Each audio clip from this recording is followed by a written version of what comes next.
Do'stlar, bugun biz sizlar bilan O'zbekistonda noldan qanday gilam ishlab chiqarilishini bilib olamiz va necha pul bu biznesda topsa bo'ladi, hop bilib olasizlar. Ketdi. Tanishinglar, Urgutli multimillioner Asliddin Salohiddinov Yegilamlar kompaniyasining asoschilari va Yegilamlar kompaniyasi O'zbekistonda top 3 ta eng katta gilam kompaniyalaridan biri hisoblanadi va Yegilamlar kompaniyasi yiliga 6 million kvadrat metr gilam sotib, 50 million dollarga teng oboroti bor.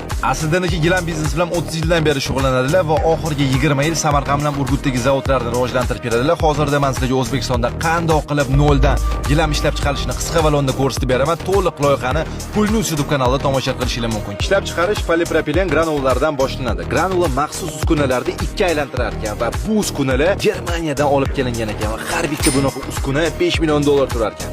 Keyin ip yegiriladi, shakl beriladi va laboratoriya sifat nazoratidan o'tadi. Har bitta shu nazorat jarayonini turkiyalik mutaxassis qarab yurar ekan. Shundan so'ng ip omborga joylanadi. Endi gilam to'qish jarayoni boshlanadi. Gilam to'qiydigan stanoklarning har biri 1 million dollarga teng va bunaqa stanoklardan Yegilamlar zavodida 15 ta turadi. Lekin sof gilam ishlab chiqaradigan stanok esa 3 million dollar turar ekan va bunaqa stanok bor yo'g'i O'zbekistonda ikkita zavodda bor va ulardan biri Yegilamlar zavodi hisoblanadi. Gilam stanokdan chiqqandan keyin gilam sifat tekshiruvi va tozalash, tekislash, qirqish, chetlarini tikish, o'lcham bo'yicha kesish va qadoqlashdan o'tadi va oxirgi bosqich logistikaga yetib keladi. Xullas